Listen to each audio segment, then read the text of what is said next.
Hey everyone, welcome back to Two Rivers Tabac Book Club. I'm your host Andrew, and I'm joined by my co-host Josh. Well, hello there, gunslinger. Hello, How's it going? Sai. Good Hello, to meet you. sir. Yeah, we're back Right. with Wizard and Glass, which is book four in the Dark Tower series by Stephen King, and we're on part three or part two. Part two. Yep.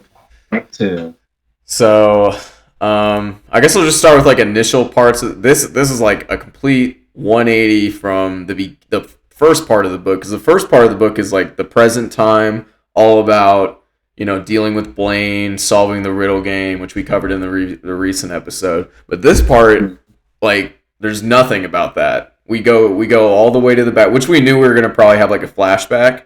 I just didn't know. I didn't think it would be the entire portion, which I loved it though. It Oh, was really? awesome. Yeah, no, I didn't. I didn't. I thought it was just like, okay, we're gonna flash back, talk about his love interest for a little bit, come back, go back, like back and forth. But no, we just like had a whole section about Susan, Yeah. especially But Susan. But yeah, no, it's really cool. I felt like it was just a completely different world. I mean, like obviously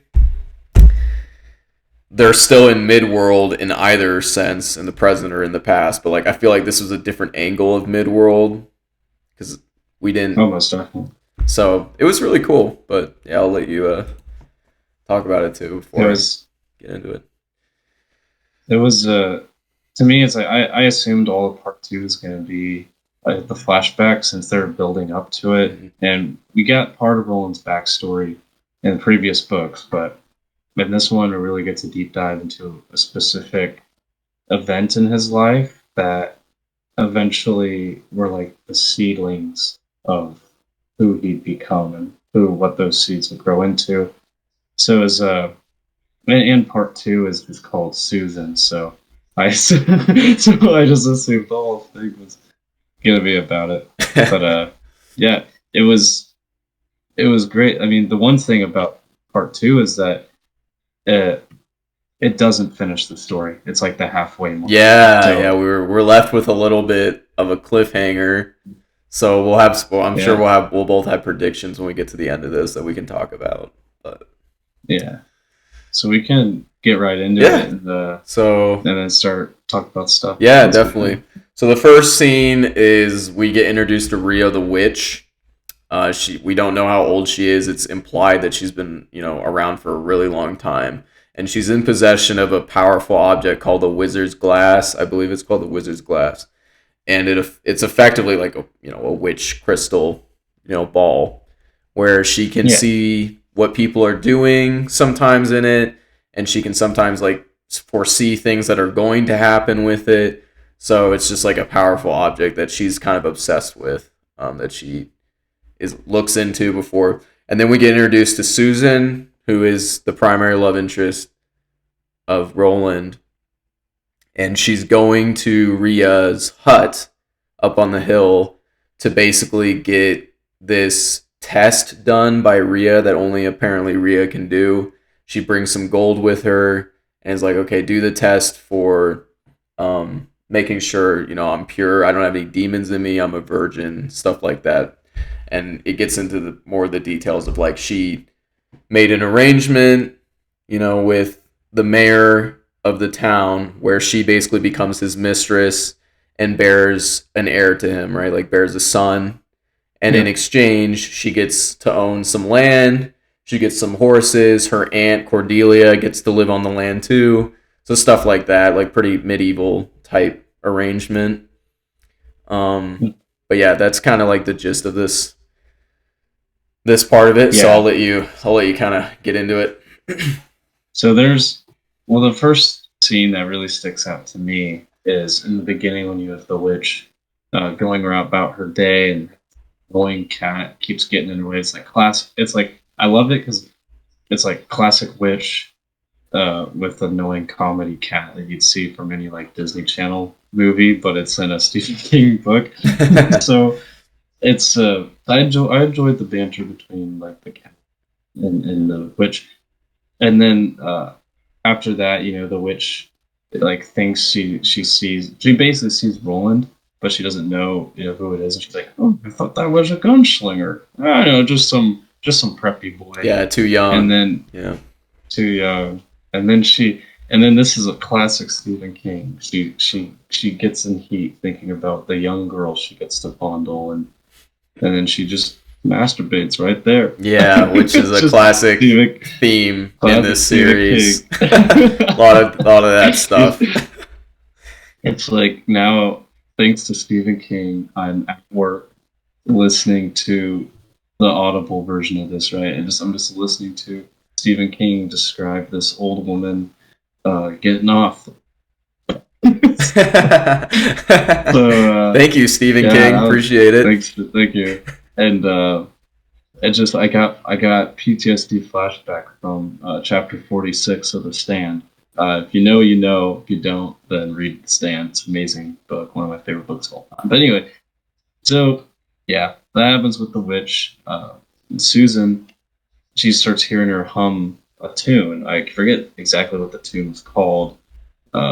Just some world building there that I don't remember every single little thing. But she's humming a tune, and it like the witch is just like, damn, she got here early. I'll make her pay for doing that. For sneaking up on me. Right. You hear? So Susan comes in. They have a little back and forth. They're not really too getting on. Obviously, we find out Susan's 16 years old. Hmm. Her father's dead, and she's doing this to get her, to get the like you said, the land and the horses. But she previously owned all that. Yep. Like her father did. Yep. But after he died, they couldn't afford it. Got taken away, and so this is the only way. Like her aunt is like, okay, you do this, we get a lot of gold, and we can buy our shit there. Uh, and so it's definitely heavily implied that that 16-year-old, she is indeed a virgin, and she's not comfortable with anything lewd, and it's to be expected. So she's very uncomfortable with this witch. It took like the witch when she was telling her to like get naked so she can do the exam. She was like cracking. The witch was cracking up because she had to tell her like three to five different times to be like, take off more clothes, you squint cunt. Yeah. So it's like so. So I think Stephen King does a very good job at showing it's like this is what an old crankety witch bitch would be like, and this is what a very prude 16-year-old girl would probably be like as well, and how they would act. And it goes into the witch like touching her, not like real sexual, like just doing a little exam, and then she like Susan feels like this. Uh, I don't know how to really describe it. It's like as like a light, not really like a light, but maybe like a warm spot rise to her belly, and then she's told to wait 3 months before doing the deed and bearing this guy's Thorin's child. And Susan's like, "Oh, thank God! Like the longer I don't have to do, like the longer I have to wait, the better." Yes. So they snap at each other back and forth throughout this whole talking, and then they like settle down for a bit while the exam goes, but then it picks back up again. So you already have this feeling that whatever's going to happen at the end of this story is not going to be good, because anything that has to do with like an actual evil witch, and especially in a Stephen King book, is Yep. not going to be good. Yep. So it's setting all the ground for something bad to happen to Susan. We don't know exactly, but we can infer that it's most likely going to be like the witch wanting to either take the youth from her and make her young again, or take over her body and like they switch bodies or something. That's the only things I could think of, is because the whole time you just have this old witch being jealous of this girl's youth. So, and so that's the first thing I Yeah. what do you think? Yeah, when she so yeah, obviously she does the exam. I liked the contrast between like Stephen King mentioned it many times to really draw the line of like, Susan's young and very attractive and everything, and the witch is just absolutely disgusting, like everything head to toe, just nasty. Yeah. teeth, Well, breath, smelly. smelly, yeah, just disgusting.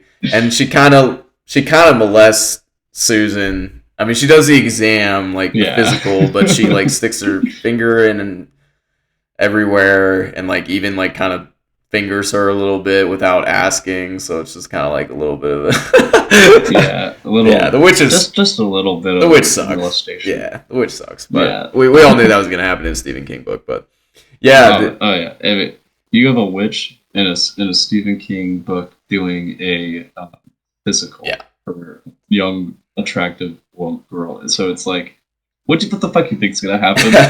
Just for like real. really. For real. But yeah, when so she puts Susan in a trance, which isn't part of the exam. You know, she just is like you said, spiteful of her youth, spiteful of like of this young girl in general. So she thinks she can play like a prank. We don't know what it is, but she puts her in a trance, and then it kind of cuts to the next like section of the books. But we don't know what she did initially to Susan. We find out later, obviously, but when she did that, I thought she was just gonna kill herself. Like I thought, she's gonna lose her virginity to the mayor, and then just like kill herself or kill the mayor. Yeah. I thought like one of the two. Just being Stephen King, I'm like he'd probably have her like go to the mirror, smash the mirror, and like slit her own throat or something. But Brad Reed. Well, you have to get that reference. Stephen King. what did you say? The Shine. Oh no, yeah, I haven't seen The Red Shining. Row. Bro, what? No, I haven't seen The You Shining. fucking have you read the book? No. Well, yeah, you're not gonna get the. It's God damn it! It's murder spelled backwards. Oh, Red Row. okay.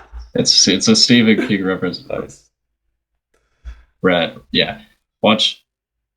God damn it, man. Just, One day. All right, continue. One day.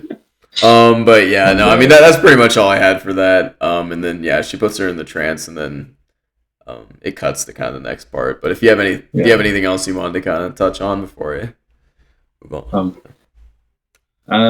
No, really. I mean, the biggest thing I want to take away from this first section is to just compare. It's just to show how pretty she is, the young girl, Susan. Mm-hmm. It's to show how witchy the witch is. What's the witch's name? Rhea. Yep. Or, yeah. So it's just to show that and to set up this next part. I'll let you take that over. Yeah.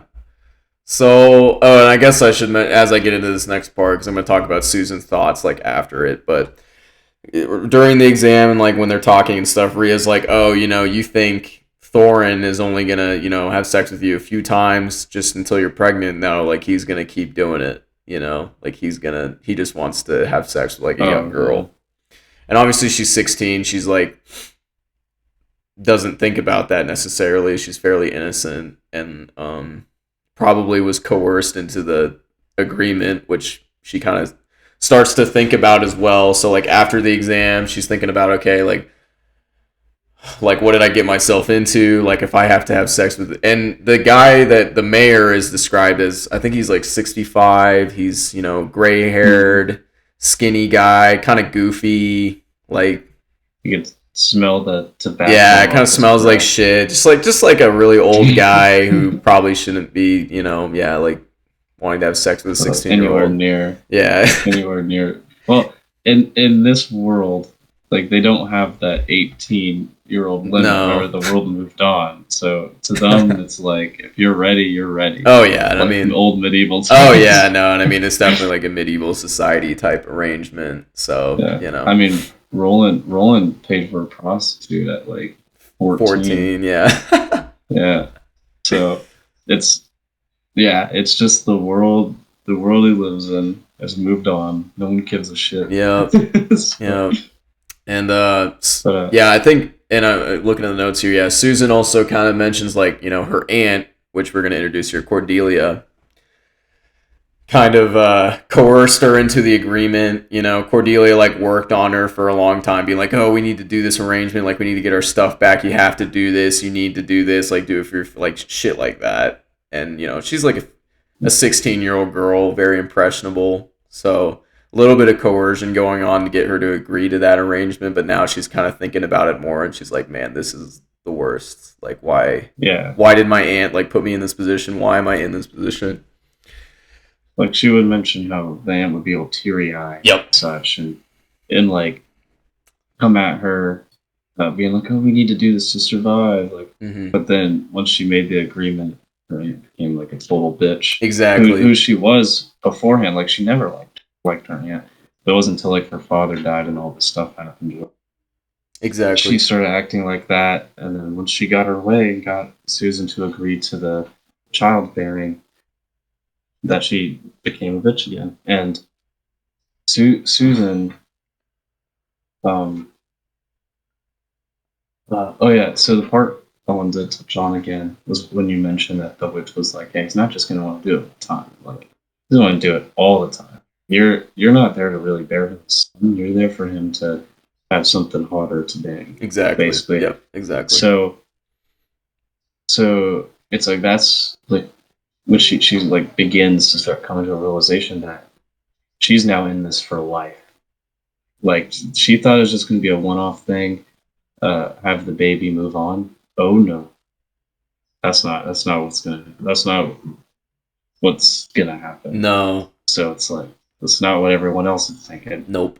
And that's why I think she agreed to it at first, because she's like, okay, it's less than a year of my life, get it over with, and move on, and we'll be rich, have our property back and horses. But since she's young and naive, she doesn't think about what she's really getting into. Yeah, and you feel bad for her because it's mentioned throughout this, but like how much she loves horses, and like part of it, the agreement is like she wants her horses back and stuff like that. She's clearly a horse girl, except she's attractive instead of being ugly like most horse girls. I'm just joking. I'm joking. Yeah, complete joke. And if you think her being 16 is creepy and you don't like it, just picture her as 18 instead. Yeah. Just use your imagination. It's a book. Yeah, it definitely gets more graphic as we go in here. So I mean, yeah. So if that does bother you, just think of her as older. And think of this: if they come out, like I already know there's a TV series being made, 5 seasons of The Dark Tower. Yeah. They'll probably age her up for the show. I would think they'd make her at least like 18. Yeah, I mean, yeah, like, they just for modern social. Yeah, just to make it a little less cringe. Yeah, they're not gonna have a 16-year-old getting dry humped by a 65. Oh my god, yeah. When we get to that scene, Jesus Christ. Yeah, they're not gonna do that. So if you want to think of her as older, go ahead. Roland's still 15 years old, so that'll not change. Definitely, because he's a man. No, I'm just kidding. All right. You continue. All right. So she leaves the witch hut. She's walking back home. She's a little bit nervous because she doesn't want to run into the coffin hunters. So the coffin hunters are these 3 guys. They're described as, not of best character. They're probably thieves / like murderers in most of their lives. Yeah.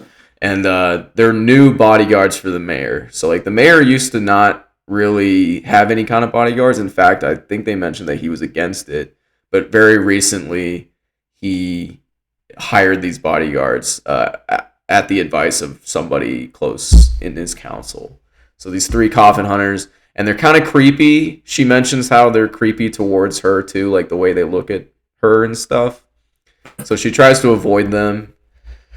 And she's walking back home, and she hears like a rider, like somebody on a horse walking or coming, and she thinks it's one of the coffin hunters, so she gets kind of scared, but it ends up being Will Dearborn, which is the fake name of Roland, the young version. Obviously, I think he's 15 at this point.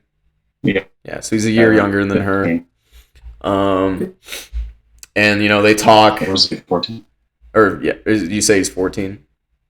No, well, I don't remember. 15, 14. Yeah. Yeah, something like that. I know he's younger than her, and so they kind of talk for a little bit, have a little bit of banter. You know, this is like their first interaction. It's a little bit of like I don't know. I get a lot of like Romeo and Juliet vibes from this story, except Stephen King's fucked up version of it, I guess. But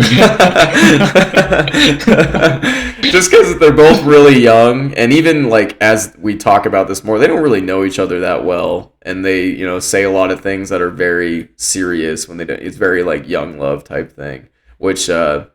is similar to Romeo and Juliet, where they barely know each other as well. But Hmm. yeah, so Yeah. they talk, and Roland slash Will tries to get her to ride his horse, and he'd like accompany her back to her where she was going, and everything, and they have like a little back and forth. She's like, no, I'm not gonna do that, and then he's like, come on, just do it. And she's like, all right, and she does it, and then Yeah, it's pretty good. yep, and then they have a little kiss by moonlight. Ooh. Ooh, and then Ooh. she goes home. But I'll let you kind Yeah. of elaborate.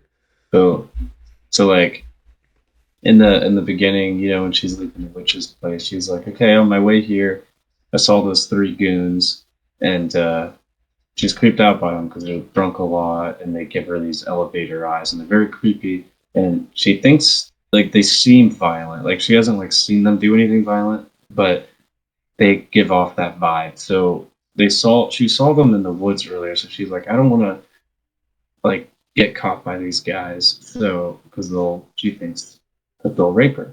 Mm-hmm. So she's trying to hurry up and get out of the forest or wherever the hell she is. And she runs into William Dearborn, who at first I was debating was Roland or not, True. because Yep.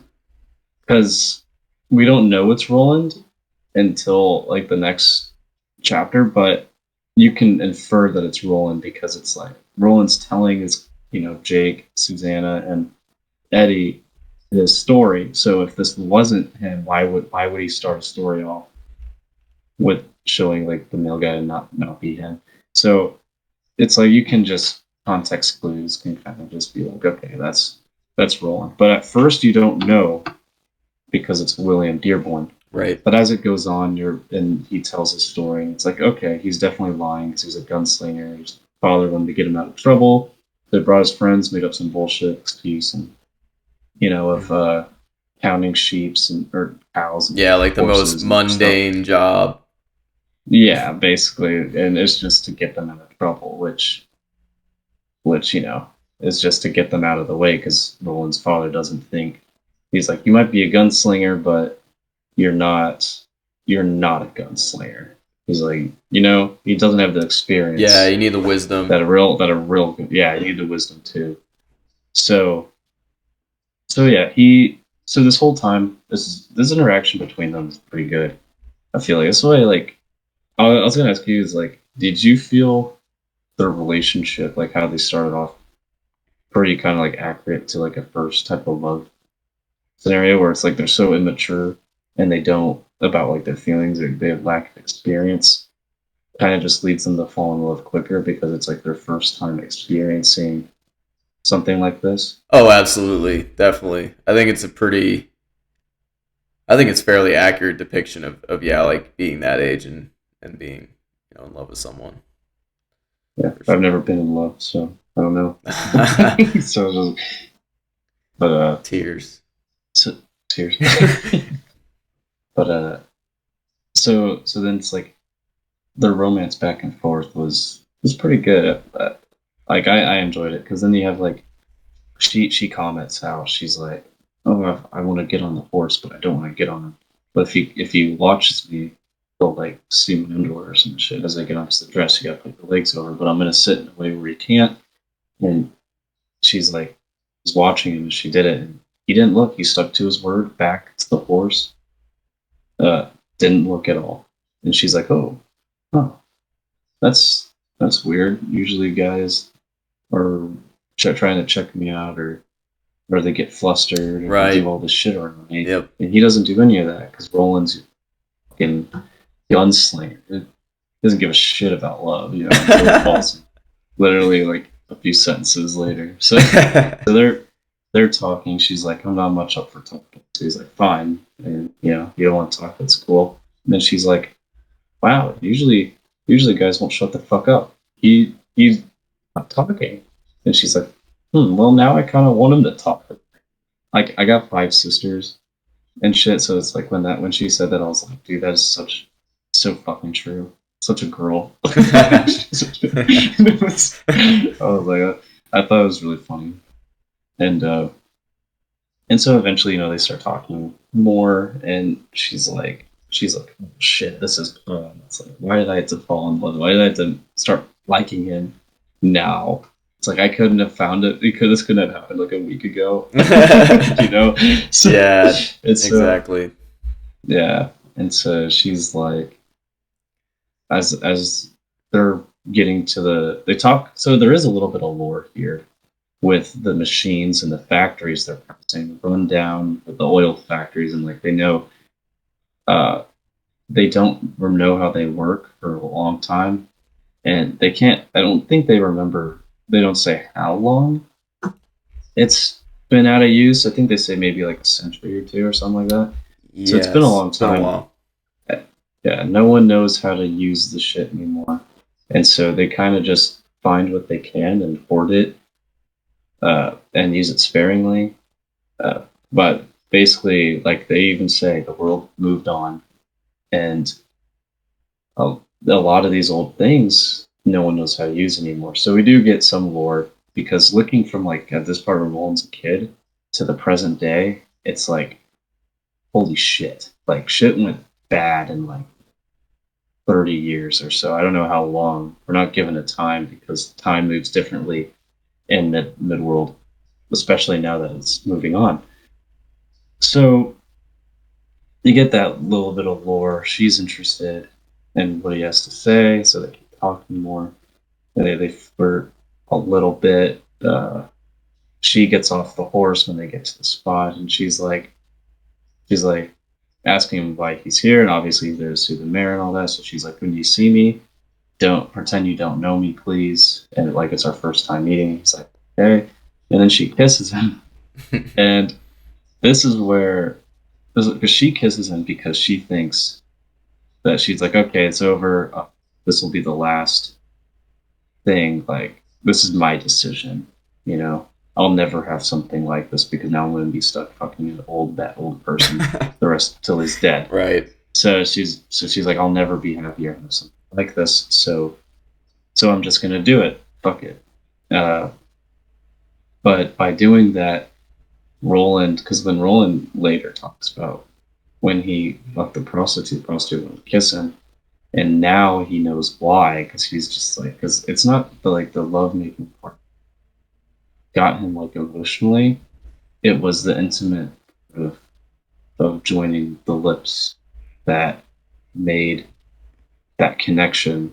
So obviously the prostitute was avoiding that, and Roland's now getting a realization the difference between just fucking to fuck and being like infatuated with somebody on a deeper level.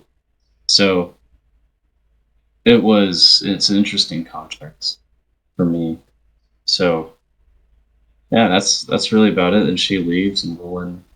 We still don't know which Roland, but you probably. I mean, if you got the context clues, you're probably knowing this from this.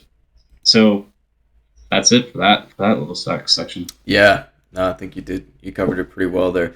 It's important to note as well. I forgot to note this as I'm looking through the notes here. You mentioned like the steel structures they pass by when they're riding, and they're talking about the oil not pumping. That's going to be significant. So yeah, it's good to Yes, point definitely that a out. foreshadow. Yeah, it's foreshadowing it for sure. So, yeah, Stephen King does a good job at setting up basically everything you need to know.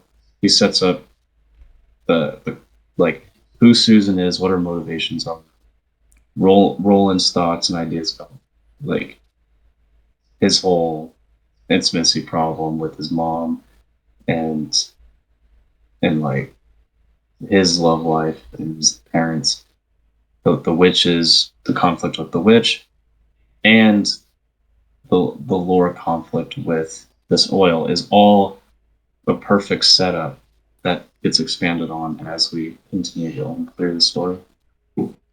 Yep. Yep. But before we move on, what are your thoughts on Kiss Yeah. that she gave him? Yeah. I thought it was good. I was surprised that it happened, but it like you said, I feel like it was one of those moments where she was in a deep contemplative state about like how she doesn't have a lot of control over her life at this point, and even honestly, like because like the figures in her life who should be protecting her or who should be like mentoring her in like a good way, her aunt, obviously, Aunt Cordelia, and even the mayor to a certain extent should be. I feel like the mayor of a small town, which this town is fairly small. I mean, you shouldn't be trying to like bang 16-year-olds. I don't know. I think you should just be like a father figure to her instead of just trying to fuck her, I guess. I don't know. So you have several examples of like older people failing to yeah, give her good options. And Yeah. this was an option that she could make. Like this was a choice she could make, like you were saying. So that's kind of what I got from it as well. Like, all right, she's making the choice to begin this.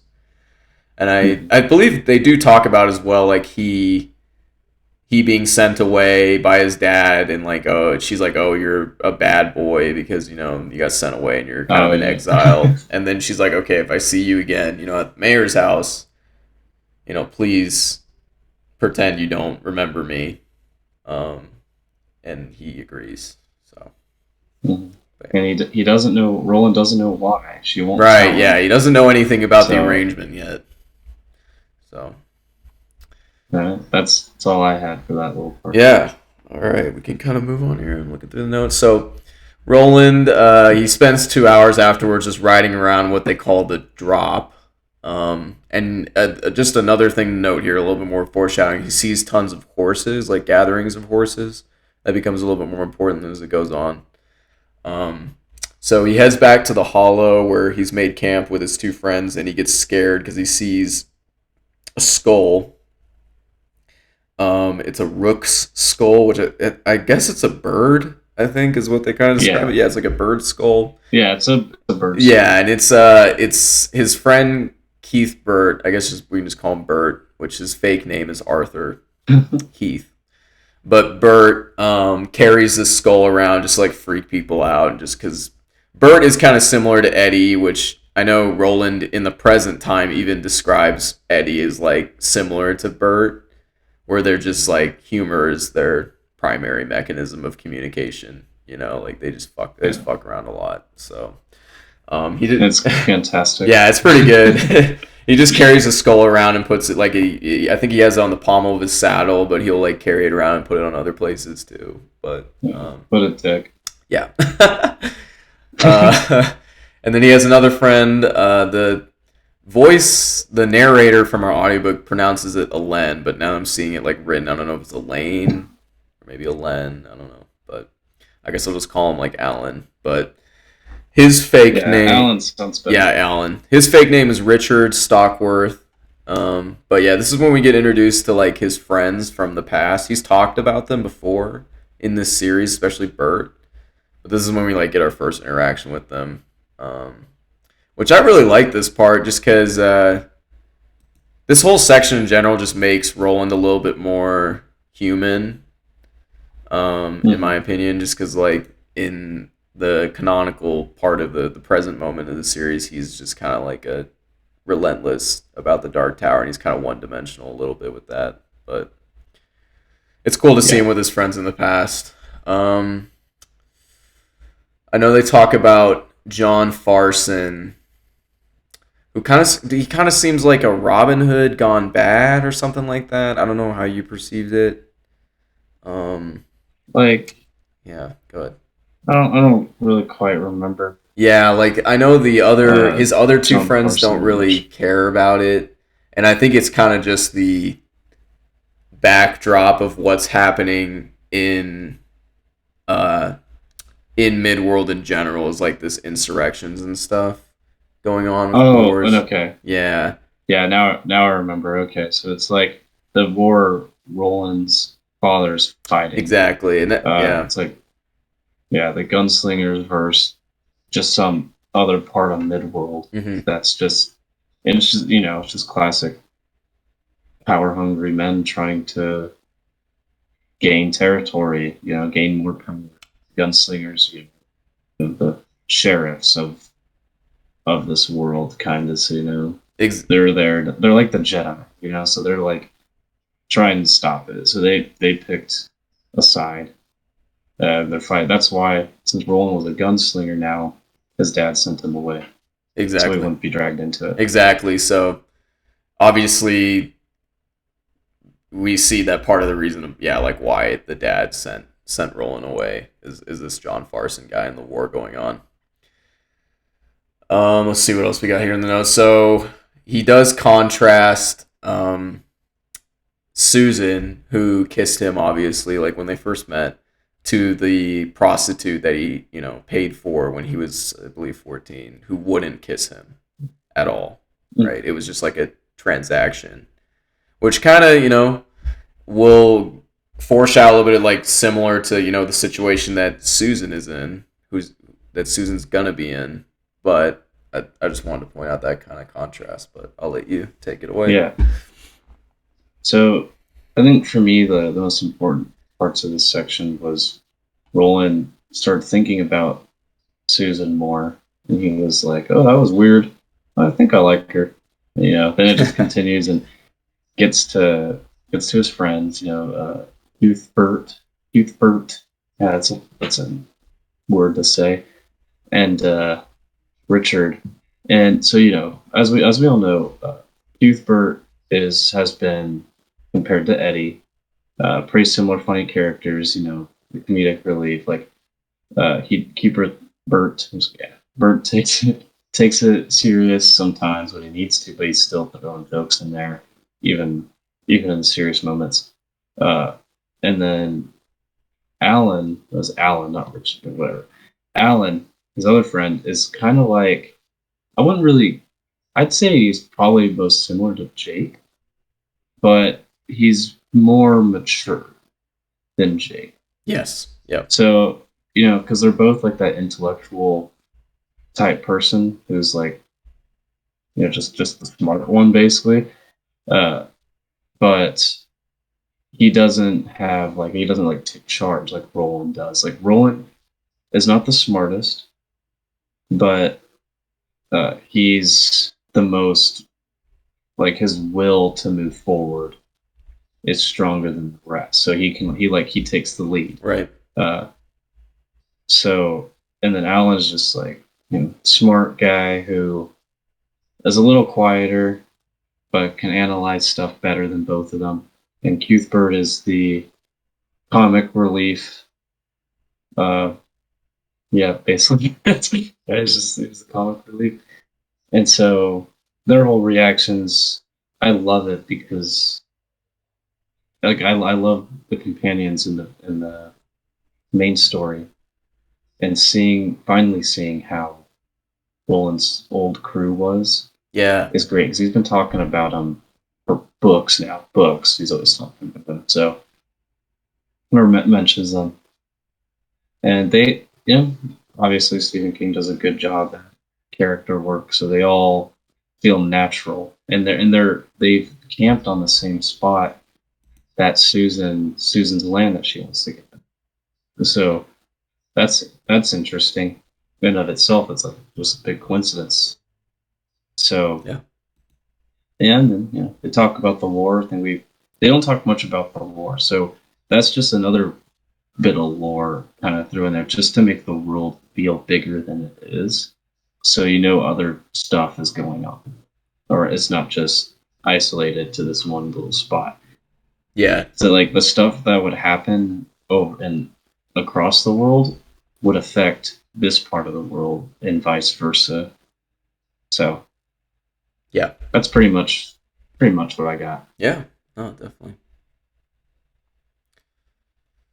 All right. Well, we can gonna move on here. So, during that time, Susan, she goes back to her house where Aunt Cordelia is there, which is her caretaker, like we mentioned after her dad died.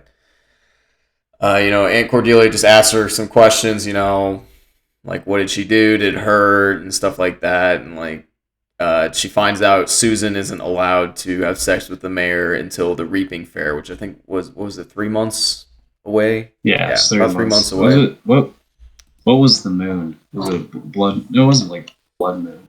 Something, yeah, not a blood moon, but something Something like like that. that. I just remember the fair, like she can't do it until the fair, which is like on that moon or whatever. So, Yeah. um, obviously Aunt Cordelia is not happy about that. We find out, Aunt Cordelia is kind of greedy and has enjoyed the money that she's received even just initially from this agreement. They're going to get a lot more obviously after the deed is complete. But Mhm. yeah, she's not happy about that because she has to wait another 3 months for more money. Susan, enjoys that Cordelia is pissed off about that, and she goes, 'cause, obviously Aunt Cordelia is not a great person, but Yeah, yeah. obviously. So Yeah. Susan goes to bed, and she's still kept up by thinking about Will, and thinking about the unwanted touching from Rhea earlier. Hmm. So she does masturbate in this scene, I think, and then Ooh. goes to sleep. What? But Yeah, but she thinks of Roland the she whole thinks time. of Roland slash Or Will. William. Yeah, not Rhea. Yeah. um, It's yeah, go ahead. Sorry. it does just it's real quick. It's just pretty funny that it's like just get two classic Stephen Kings within 3 chapters, and you're just like, Lots of just like, masturbation. yeah. He's like, first we have the scene of Roland like 14 jerking off on top of the building. We have the witch fingering herself Love it. at the beginning of the section, and then now you have a 16-year-old, you describe 16-year-old masturbating, Oh, and it and I'm the whole time I'm just like, all right, Stephen King, you do you, bud. it's not gonna end here either. Oh no, it's continual. Yeah, You know what you're getting into of when you read course, these books. of course. All right, sorry, you can Oh no, continue. you're good. I was just gonna move on to another part. Do you have anything else you wanted to talk about before I kind of move on? That not really. Okay. Like these kind of scenes with her and the ants going back and forth. Like it's just Yeah, your generic conflict. It's like you don't need to go into every single it's like the one. There'll be stepmom and like Cinderella or something. It's like yeah she sucks. yeah It's the yeah it's setting up the characters. yeah there will be more to talk about them later on. But like for stuff like this, it's like there wasn't really a specific thing that stood out besides for all the masturbation. So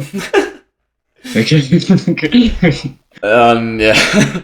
I'll mention all briefly right. here. So they also introduce, the three coffin hunters we were talking about earlier. They're at the bar, just talking, and the leader is Jonas, and he talks about how he gave the crystal ball to Rhea for like safekeeping. So he was the one who actually gave it to Rhea. So now you have a kind of connection with the antagonist there, where like the coffin hunters were doing something with Rhea. But um, but that's pretty much it for that part of it. Honestly, they're just at the tavern and it's kind of just introducing their characters. They're obviously going to be like antagonists. Yeah, and if you're wondering what the tavern looks like, if you've seen any cowboy movie ever, Mm-hmm. it's just your basic saloon. And I'm not saying it's a bad thing. I'm just saying like why we're not going into huge detail or like going talking about the tavern because it's your basic saloon that anyone would think of. You got your prostitutes, Yep.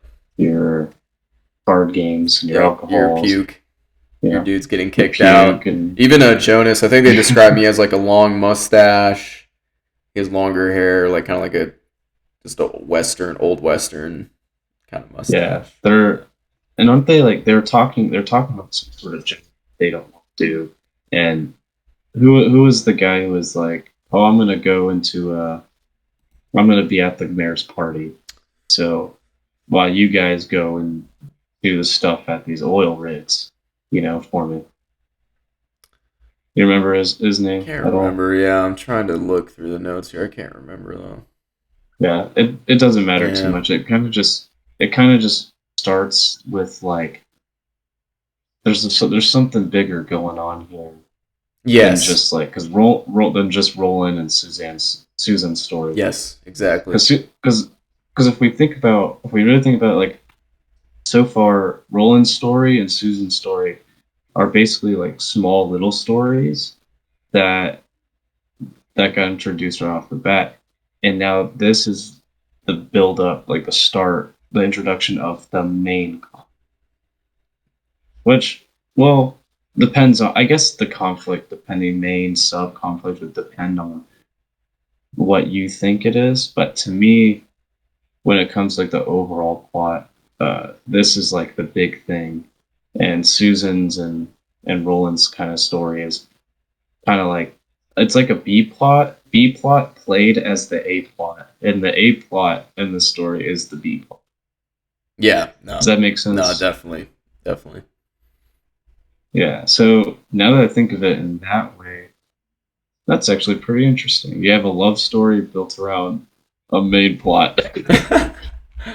Okay, cool. Yeah. That's all. I Cool. think it. All right. Let's see here. I'm looking through the notes. So yeah, 2 nights after that.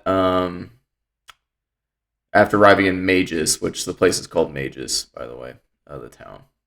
So Roland, Cuthbert, Bert, and Alan go into town to go to the party at the mayor's house. This is like their first introduction to him. It's revealed Len is kind of like an introvert. He doesn't really like social situations. Um, and Roland's gonna have to be the leader, which makes sense because he's Roland. Um, and they meet. So they're a little bit more. They're a little suspicious. Everyone. They get welcomed, but it's not like a great welcome. A lot of it's kind of like the small town council. Meeting the city kids. And Yeah, that when the dad is like, "Oh, you're going into exile. Like we're gonna send you to like Mages," and is like to them, it's like a shithole. So it's like. yeah. It was this. So is this the part where they're like talking with the sheriff Yep. for the first time, or is okay? Yes. I was like, Yep. I didn't know if you were going straight into the party. Okay, you can Yeah. Yeah. They talk to the sheriff, and he's like, "All right, give me like your identification," and he makes it like a big deal. And the gunslingers kind of catch on that he's just like giving them a hard time, basically, because he doesn't like them. yeah, Um, jealous of their youth and Jealous such. of their youth and like doesn't think they belong there. Because they're city boys and stuff like that. Let's see here. And I know that this is another part where they kind of start noticing more stuff with like the oil. I think Roland notices they have paper, a lot of paper, Hmm. and like in Midworld that's very rare. Like paper is like a rare, expensive item at this point in Midworld. Like as the world's moving on, so it's kind of weird that they have paper. So like more foreshadowing of like a greater situation happening. You know. They also had ice They also had in their ice. refrigerator. That was the other part there. They had Yeah, ice, which was they're like ice in midsummer. yeah, Hmm. which is like, and they're from the city, obviously. So like the fact that like this small town has it is very odd. Um, Yeah, which in of itself is, you're just like, okay, maybe they found technology and stuff that hasn't been destroyed yet, and they just got lucky. But we also know that the circumstances from uh, the previous section with people in the tavern, that something's something's not as it seems. right. So when they point all this stuff out, it really starts to make you think about what exactly is going on here, and is it sinister or is it not?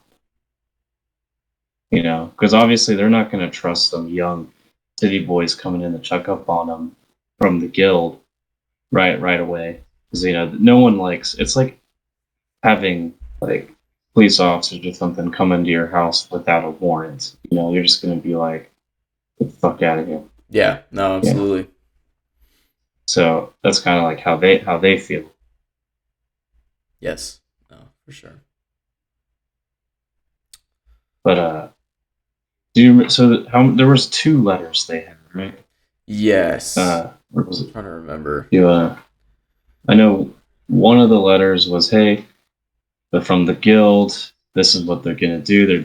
They're there to count Yeah, count all resources. the horse resources, and bring it back to us. We'll need your aid for the war." Uh, and then what was the other one? The other one was, I think it was that letter from his dad, right? You know, saying, "I am a gunslinger. This is my son." Um, But they don't know Roland's a gunslinger or any of that. well, I meant the saying the dad is a gunslinger, not the son. Oh yeah, Yeah. yeah. So he's like, "Yeah, I'm a gunslinger." Yeah. Yeah. You squint, So, cunt. you squint. you squint, cunt. I told that to my friend at work, and he told me he's like he thought it was like a racist joke first because he was like, oh, you might want to keep the voice down because he was thinking of like it was an Asian Oh slur. yeah, no, for And, sure. yeah, No, I could see it. it's I did because you're Asian. Well, I don't even think it's because of it. I feel like it's easy to imply that. Yeah, and to be honest, I didn't even think of it because like now when I hear squint, I think of little kid or like child. Yeah, because of this book. Yeah, because the book's like you squint, cunt, and I'm just like that's a little kid calling the little kid cunt. So there you go. Stephen King made Yeah. a racial Yeah, slur, nice an job, Stephen King. unintended racial slur. Great. Like now I can't say when I can only say cunt. Yeah, great job, Thank Stephen King. Wow. Yeah, god damn it, this guy. So I just wanted to bring that up. No, that is a good point. I didn't even really think about it either until, but yeah, like saying it out loud and analyzing it like that definitely makes sense.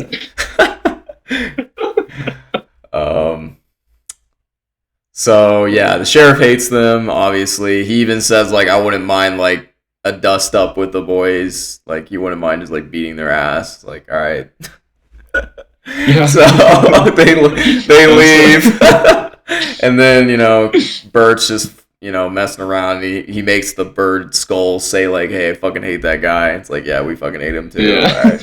And then so they go to the mayor's house for the party. Stand outside, and then they first meet the mayor's wife, Olive. So Olive Thorin, and he has a sister named Coral. And they actually, Roland especially actually likes Olive a lot, and he thinks he could trust her. Like, he actually likes her a lot. I think he even mentions the first person he likes besides Susan in this city. So. Yeah. Yeah, go ahead. Because like when he first met, or what's her name? Olive, the mayor's wife. Olive. Yeah. So he's like, she's very nice, polite. She's not treating us like he's not getting the subtext or whatever he'd get from everyone else about how they feel about him. So he's like, oh, she's very nice, genuine, but she's a little sad.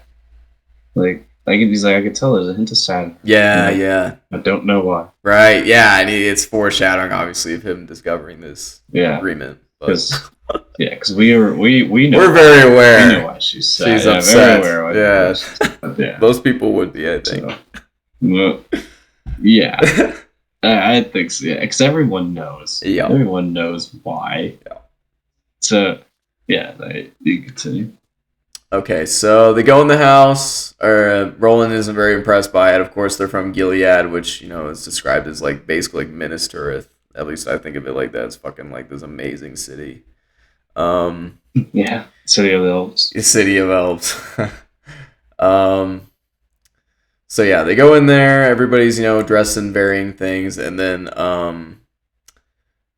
this is an interesting contrast I'll bring up. So Olive has these earrings that initially Roland thinks are really pretty, or I don't know if he says they're pretty, but he notices them. And then Susan comes Yeah, out, and she's wearing this beautiful like sapphire pendant that makes the earrings look like shit, basically. yeah, And of yeah, course she's gorgeous, very attractive, which is weird. I'm like trying to like I need to describe it, but I also don't want to. She's like 16. It's just weird, but yeah. Well, anyway. think of it this way: it's being described through Roland's Yeah, eyes, exactly. Yeah, and it's he's yeah, like 15. So yeah. that's the thing. That's how we can talk about it, and so it's I'm legal. just imagining. I'm pretending she's 23. So so this is when again Roland starts to show that relentlessness that he has, right? And he's like, oh, I Yes. really want her. I love her. Like she's gonna be mine. Like I'm gonna do anything I can to get her to be my girlfriend or whatever. So Hmm. I'm reading through this here. Roland notices the mayor kind of looks like a stork or like a crane. Like he's just very thin and tall. Yeah. They get introduced to the coffin to Jones, the leader of the coffin hunters, who's like the my new staff member, who he immediately doesn't like, and it's mentioned several times that like he's probably like a sociopath, like he's probably killed a lot of people and doesn't really care. So Yeah. they meet Cordelia, who kind of looks like Susan, obviously because they're related. Yeah. They said like basically an uglier Yeah. version. And yeah. They're like we can tell she's related, but she's definitely not like the mom. Yes. They meet a rancher who owns the bar. And the mayor has this big long speech. And Roland catches Susan's eye again. Again, just he wants to date her. Oh, he's getting the He's feels, getting the the urges. feels. And then Cordelia notices it, right? So she pulls Susan aside. She's like, "Why are you looking at this guy?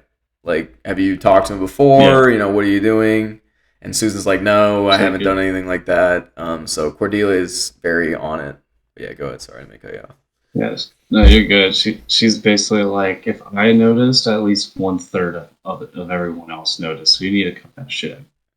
And she's Yes. like, "I wasn't doing anything, all too."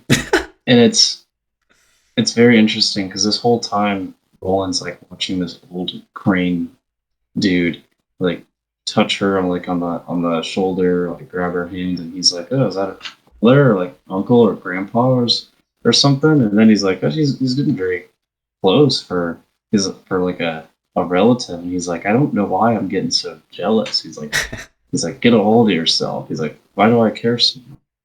And like it's super funny because we've all been there where like you've had a crush on a girl or something, or like you're dating someone and then like you see someone else getting a little too close and you're just like, "Hey, what you doing there, buddy?" You Yeah. know what I mean? So it's like this whole part was, yeah, that's Stephen King. That you nailed it.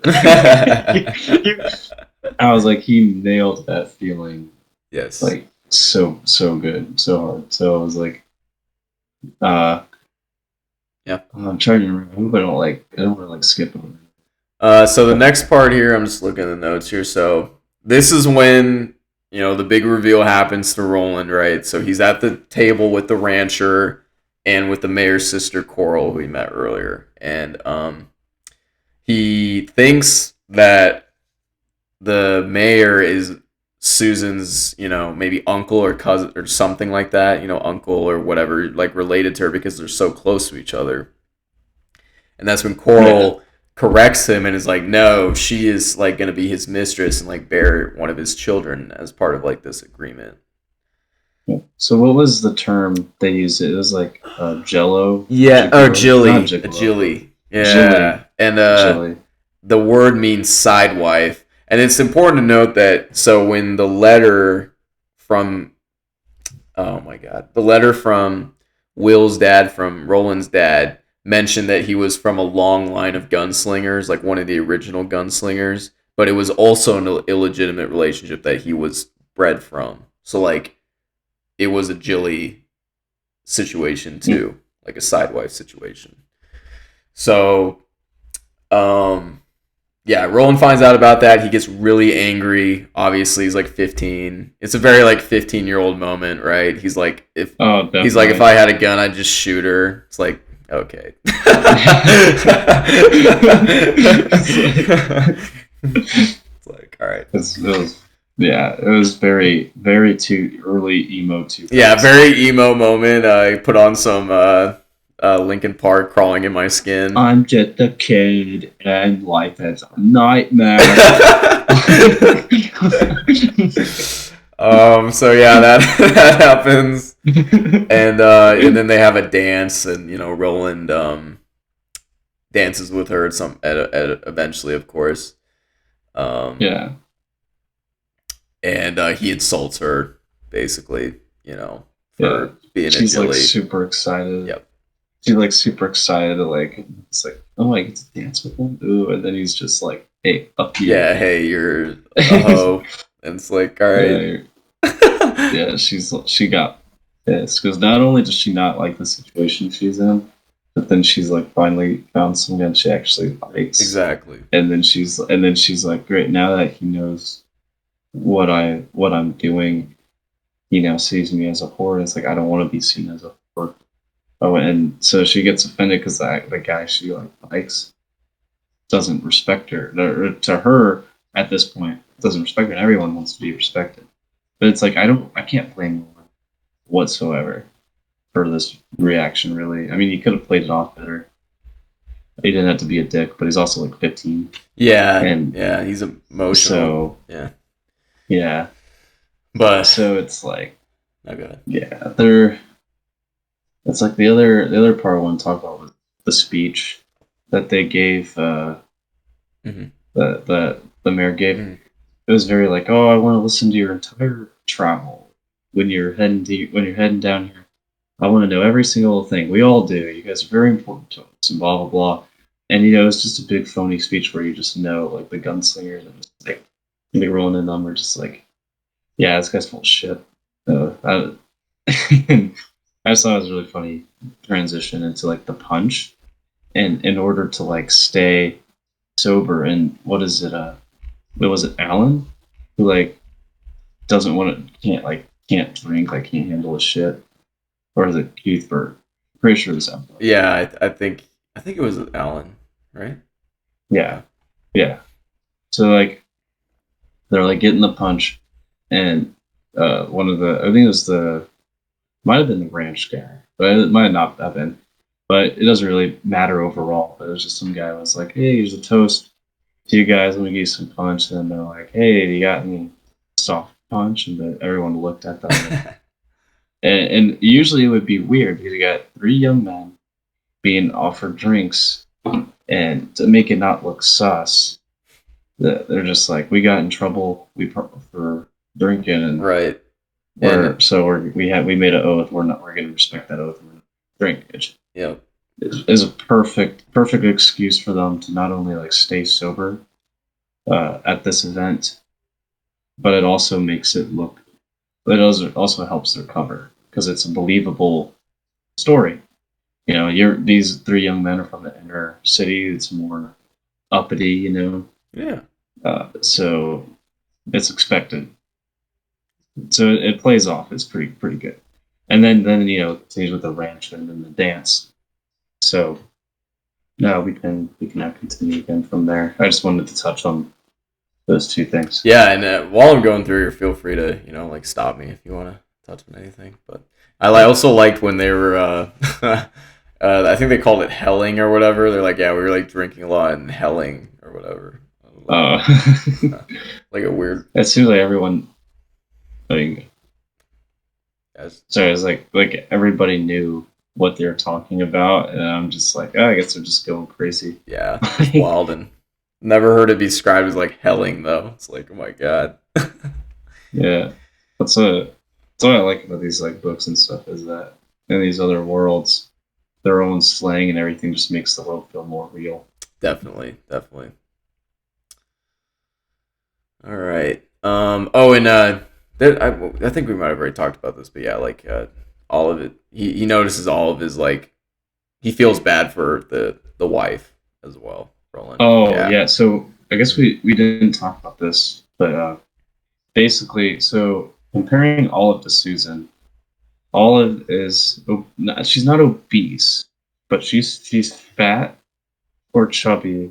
No, not chubby. I'm pretty sure they describe her as being fat, and so she has nice, great personality, but it probably isn't going to turn on the old man, as describes, which is why he's going for the much younger girl, and that's why, and that's kind of like the infer of like why Susan's in this predicament in the first place is because Thorne wants something younger and prettier, Exactly. and it's kind of sad because it's like if you're in a relationship, especially a long-term relationship, you hope to be faithful to your partner and stuff, but then it also, I guess, comes down to like attractiveness as well, where it's like they're very old, and he has a lot of money and power, so he's like, what am I just gonna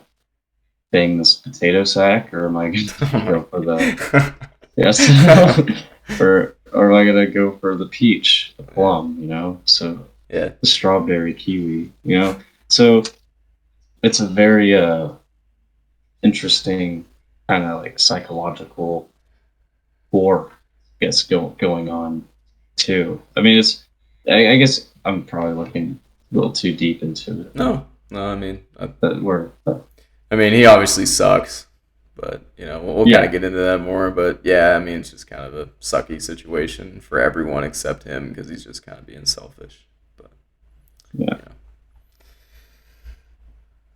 I guess so. I keep going to the gym. Eat good. yeah. Stay fit.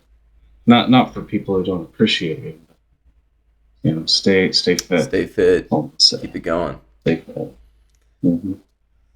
All right. All right. That's really all I had. It's a little part. A Okay. little really. So they leave. I'm just reading through this. Stop me if you want to like talk about anything here. They leave, and then Olive, the wife, pretended she had a headache and left. She thinks about her, sad situation, and you're made to like, kind of feel bad for her. Obviously, it kind of sucks. And she obviously notices his fixation on, or the mayor's fixation on Susan. Susan goes home, goes to bed. She does mention like she gave the sapphire back to the mayor, and like he like basically forced her to kiss him and like let him touch her boobs and stuff like that. Yeah, So, yeah, go ahead. yeah, he like isolated her in a hallway Mm-hmm. and groped her and kissed her, and then he like whispered to her, and he was like, "I burn for you." Yeah. Or like, "I burn to be inside you." I'm just like, oh yeah. Yeah, he's just like like the like biggest creep on the planet, just absolutely horrible person. like I don't know, like how like if you had like I gotta know this answer. Like, if you were super attractive, let's say like you're 15 out of 10 man, I mean, and you're like in the club, right? You're in the club and you're trying to pick up a chick, and you just go up behind some girl and you're just like, I can be inside you. just, Just so weird. but would it work? If you're, let's say you're rich as well, if you're a millionaire, see what the fuck you want. I don't But know. like, Maybe. I feel like you could pick uh, any other word besides I'm burnt, like any other sentence besides burning to be inside you. It's just so weird. It's like 900,000 other ways you could say that without being fucking weird.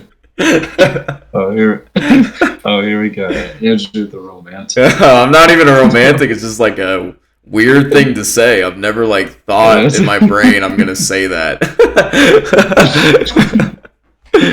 Oh God, it's just hilarious. But yeah, he sucks. He sucks. Funny. So Yeah. um, So yeah, that's yep. All right, next thing. creepy old man. Oh, spoiler. She didn't enjoy. No, it. she did not like it. She did. She. Yeah. Well, who would? Yeah. Well, as much as I love getting groped by a stork and being told that being burned inside me, yeah. I mean, amazing. God, what a poet. Yeah. Okay, so let's see here. We go back to the coffin hunters, and it's mentioned, Jones, the leader, is like partying it up with the town leaders. He's clearly like embedded himself into the town council. And I'm gonna go back to like the oil stuff. So the other two coffin hunters, like his accomplices, kind of talk about how they spent the day at Citgo, and Citgo is like that oil field that we mentioned, and they camouflaged it, like the steel tankers, with branches and stuff to hide it. And some of the words on the tankers were like Texaco, Sunoco, Citgo, Exxon, like modern oil terms. So I thought that was kind of interesting. And then we kind of go on to the part where we're talking about Shimi. So Shimi's like a new character. He's mentally challenged, and he goes to the bar, and his job is like a busboy at the bar. Like he cleans up the bar every night, and he accidentally spills a drink all over one of the coffin hunters, Roy DePape. So you got like a very Western style situation, right? Like a Western bar with the Batwing doors, which he even described as like the Batwing doors. Everybody goes silent because, the big bad, guy just got, disrespected. So yeah, he's like, and go ahead. Yeah, go ahead. No, I was gonna say and like this guy might be mentally challenged, right? But they are not nice with it at all. Like they straight up just call him retard. Yeah, no, they treat him like shit. Yeah. And he's like really nice. Like he's really nice. Yeah, like really, really nice. So you continue. Yeah. So I just wanted to make it clear. No, it helps to build that this guy also sucks. Yes. The coffin hunters suck, but yeah, Roy DePape is like, all right, you have to like clean my boots with your tongue. Like, I'm gonna make sure you clean my boots with your tongue. And Shimi, he's mentally challenged. He doesn't understand partly what's going on. He starts crying. He starts to understand he's probably gonna die. It's mentioned that in DePape's brain, he's already decided he's gonna kill Shimi, even after he cleans his boots. He just wants to humiliate him because he just, is an asshole. So yeah, he also like punches him in the face. Yeah, and punches him teeth, and he's like blood's coming out of his. I think he just breaks his nose. I can't remember. Oh wait, okay, so that part. So Shimi didn't get punched. It was the bartender. I'm pretty sure who he punched because the bartender was like, "Hey man, like." He just spilled a drink on you. Like, I'll pay for the rest of your drinks tonight if you just leave him alone. And then that's when DePape like pistol whips him. Oh shit! Okay, I thought that happened to Shimi. So I was like, no. Shit. But yeah, I mean, he pistol whips the bartender and breaks some of his teeth and everything, the whole nine. And so, and then Bert happens to be there. Doesn't have a gun, but has a slingshot.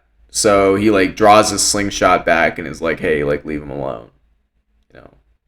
Very like Western style moment. And DePape is like, "I'm gonna kill you, if you don't like put the slingshot down." And he actually shoots one of the slingshot balls, which are like metal balls, and I think it grazes his hand when he's trying to reach his gun. and it like fucks his hand up. Yeah.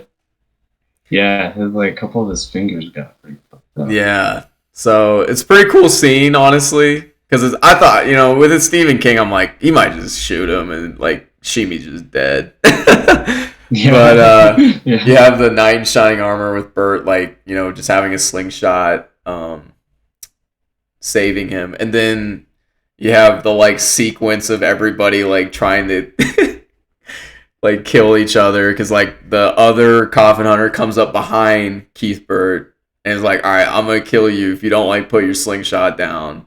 But then Alan comes up behind that guy and is like, I'm gonna kill you if you don't if you kill my friend, I'm gonna kill you. And then so you have like that conglomerate of that happening, and then But then the third coffin. then the third one is there though, yeah, the final one, Jonas, the leader. Yeah. And then it's like, okay, but then Roland's not there at the time, so like they're kind of hosed at that point. But I'm pretty sure Roland, yeah, he shows up later, right? He comes back to the bar. And he's heading to the bar, and he's like, huh, something feels off, and he kind of like sneaks up there, and then he didn't have a gun on him, did he? No, I don't think he did. I think he had a knife or something. Yeah, I don't think any of them had guns. Put it to his throat. Yeah. None of them had guns. Yeah, because they don't want to get caught. Right, they don't want to reveal their gunslingers in training.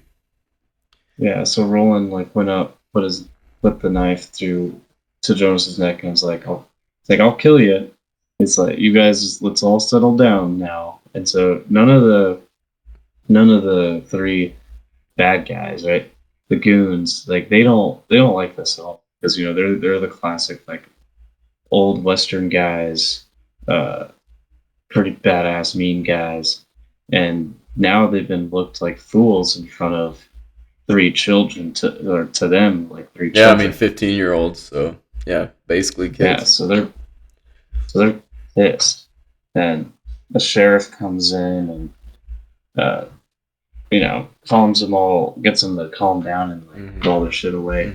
But it's this whole moment in general was like I thought was this is fun. That's just really all it was. It was just fun to read.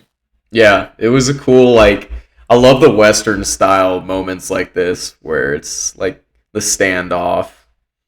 I think it was cool. Yeah. Like Stephen King just takes a cliche, and I wouldn't say like made it like did something new with it, but it's definitely a cliche that it's nice to see. Like it wasn't done.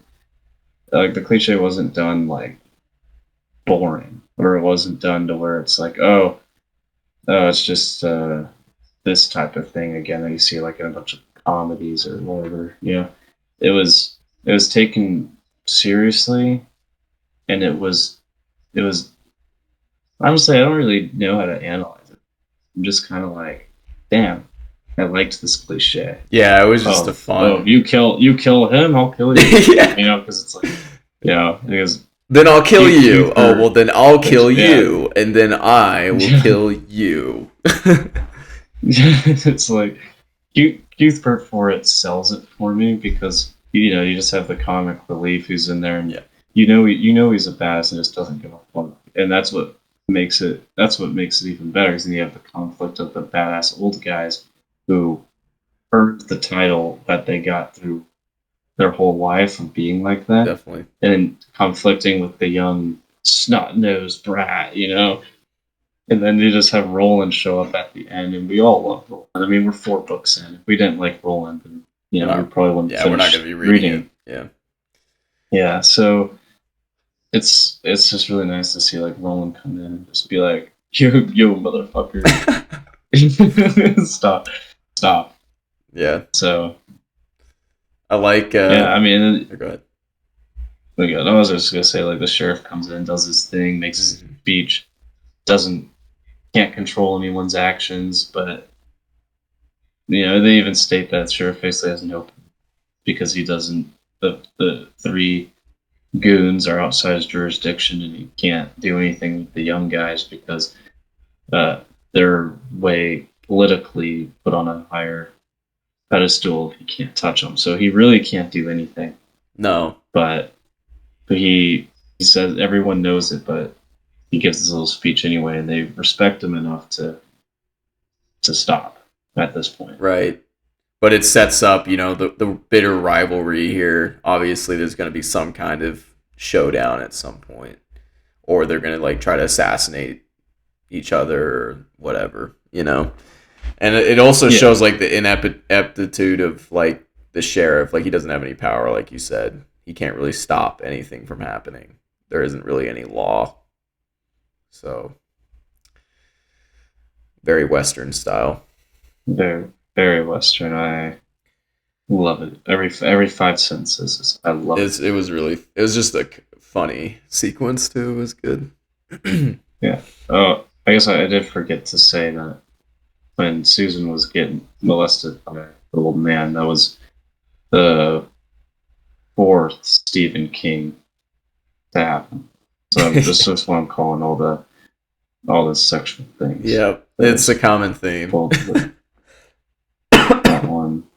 So it's the fourth Stephen King. All right, we can continue. All right, let me look through these notes here. Okay, so we jump ahead now. So that event happens. They don't kill each other, but I'm pretty sure Jonas and Reynolds like mention like we're gonna kill them. At some point, like we're gonna find a way to kill them. But we jump ahead 3 weeks past those events. So Susan's just riding around. She's just wearing like normal clothes, like jeans. She comes back home. Aunt Cordelia is making a meal, and they kind of have a fight because Aunt Cordelia is like, "Hey, you should wear these new riding blouses, quote unquote, that the mayor sent her." But it's really just like a fucking, it's really low cut. It's really tight. It's just for like the mayor to fucking, look at her in revealing clothing. So, so yeah, they have a big fight. And part of the reason that they have such a big fight is Susan is, fully understanding that part of the reason Aunt Cordelia is so insistent on this deal going through is to get the money. So, we know Aunt Cordelia sucks. Susan leaves. And she's thinking about Roland, she's still kind of mad at him for that stuff, but she also talks about how a couple weeks before, Shimi, the mentally challenged kid, comes with some flowers to Susan, and then the flowers are obviously from Roland, and they say, hey, I'm sorry, I spoke out of turn, that wasn't, you didn't deserve that type of thing. Yeah. And she's riding around on the horse, and it's like one of those Ka moments, like they talk about Ka all the time in this series, and she's like, oh, it would be perfect if he just like came over the horizon on his own horse. And then she looks over, he's not there. She looks away, she looks back, he's there. Stephen King's really playing a lot with like fate and karma. Yes. In this series, and I do have some theories of why that is, but it's just because I got like a thing spoiled for me. Not like anything. Okay. Well, I'll just explain it when we get there. So I'm not gonna talk about it, obviously, until we get to that moment. Yeah. Yep. Which will be in like probably the last book. Damn. Time stamp. Yeah. Time stamp it. I won't forget. Yeah. Right. Let's see here. So yeah, Roland apologizes again. Susan starts to cry. She says, that wasn't you shouldn't have said that.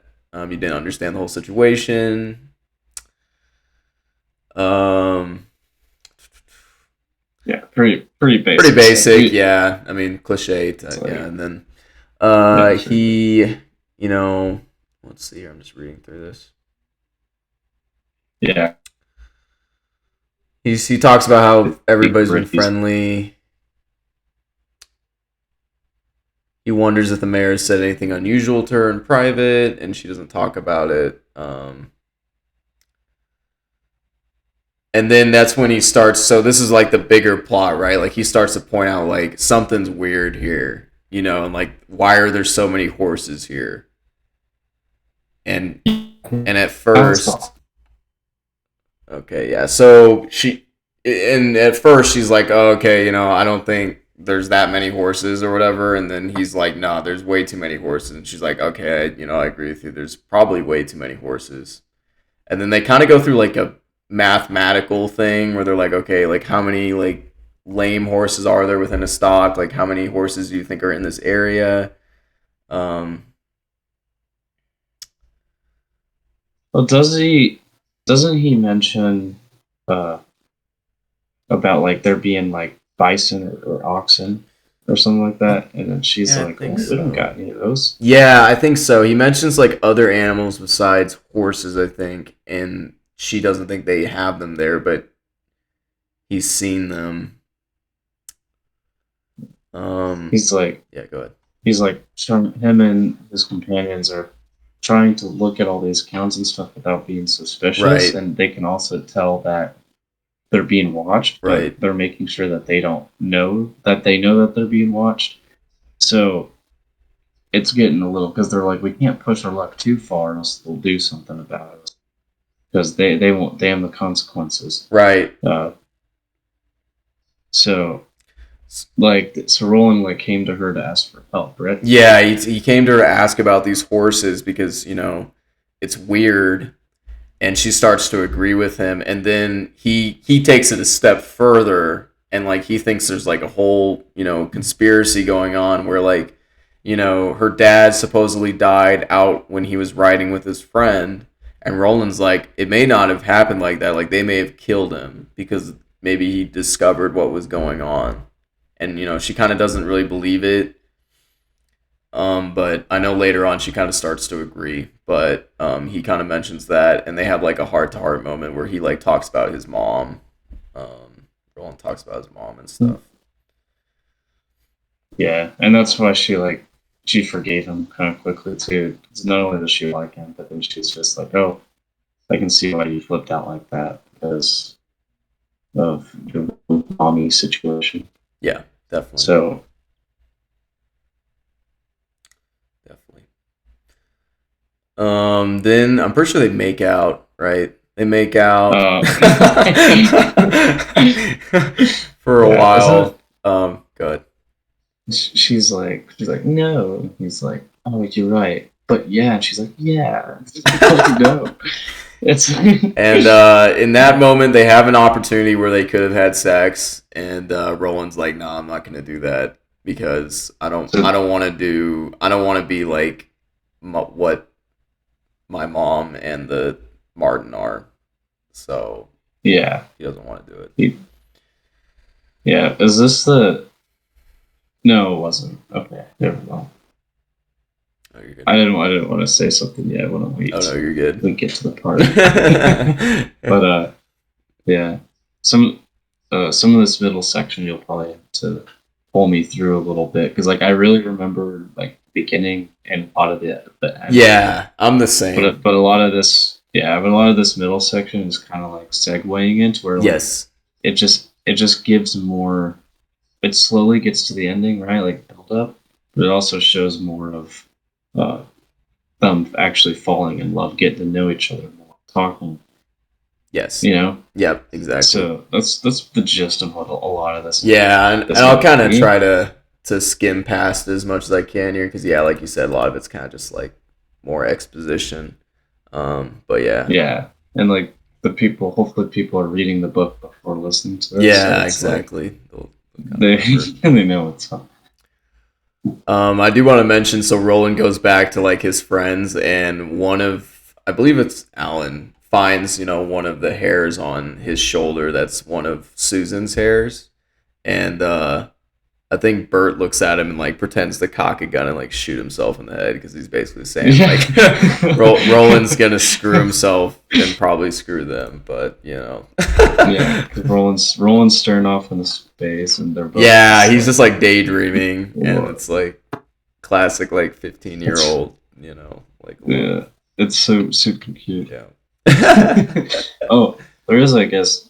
Now that's probably the worst time to bring this up, but I completely forgot until just now about the thinny that was mentioned at the very beginning of Yes. this section. Yes. Susan mentioned it, explained it to him, and then I think at this meeting too, when they're counting the shit, uh, she was gonna. She told him about the thinny more because that's what him and his companions were gonna head towards it and see what it is. Exactly. So Yes. was that this part? Or am I, I believe or am I so. tripping? Yeah, because they talk about it at some point, and then yeah, they hear the noise, and like the noise is described as like something you can never get used to. It's just like endlessly annoying, Yeah. and Yeah. like weird. But So um, yeah. Should yeah, go ahead. should have brought that up a long time ago, but No, no, you're good. I forgot about it as well.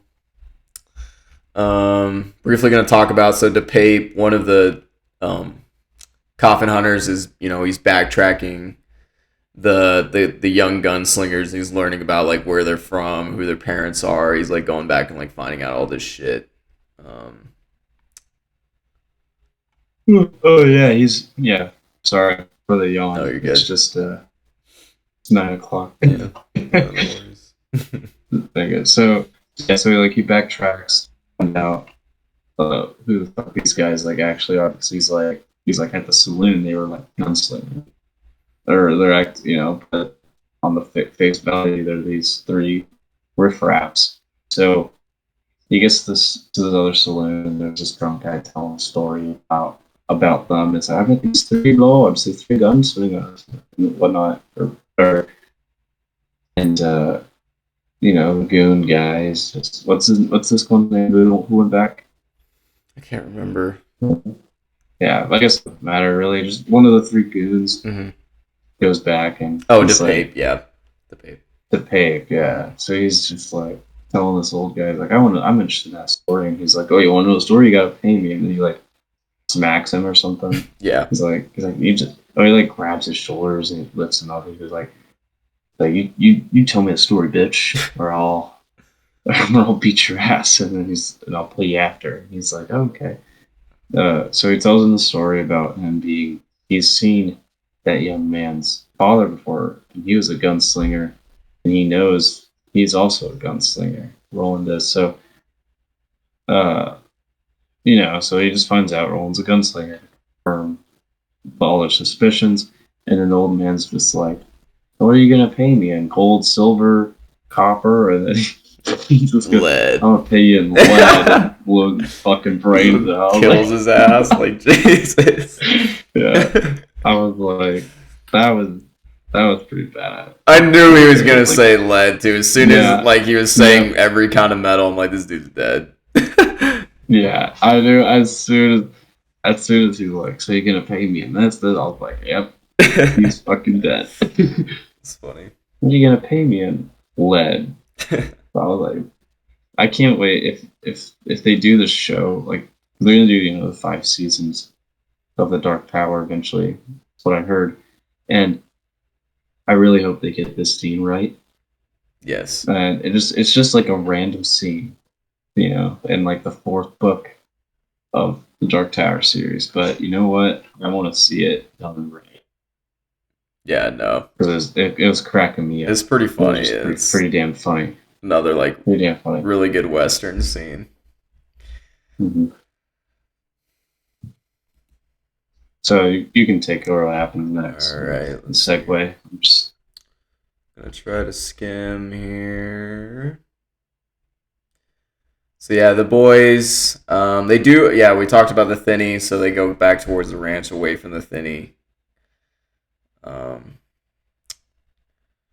trying to figure out, and yeah, they kind of just talk again about like, all right, there's something weird going on. Why are there oxen here? When Susan said there's just should be just horses, and then, like the horse counts is off mhm. too. And then Roland thinks himself he's probably got to meet with Susan again.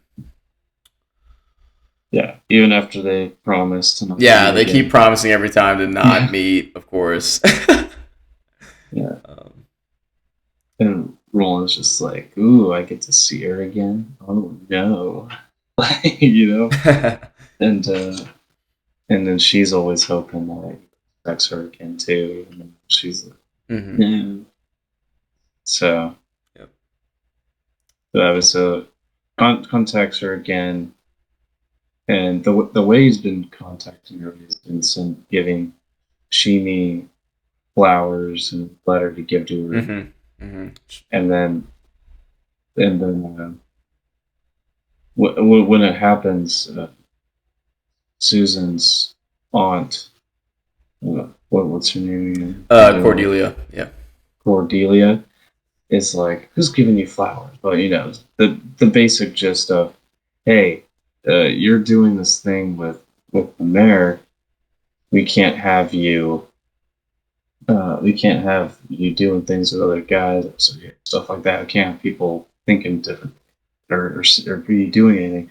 Is like the whole gist of that conversation. Uh, so she realizes this and she tells him, Shimi, to tell Roland, or at this point she doesn't know, it's still William to her, that they can't meet anymore. And then when this gets back to Roland, he's devastated. He's super sad. And his friends, this was interesting because like Cuthbert was like, the comic relief character's just like, I don't know what to say. He's like, I know I shouldn't say what I would want to say to cheer him up because it's not what he needs right now. But I'm not like experienced with this. I'm just like comic relief guy. He's like, I want to help him, but I don't know how, so I'm just not going to talk. And that's better than me saying something. And then Alan comes in for the W, saves the day. What a bro! What a real one.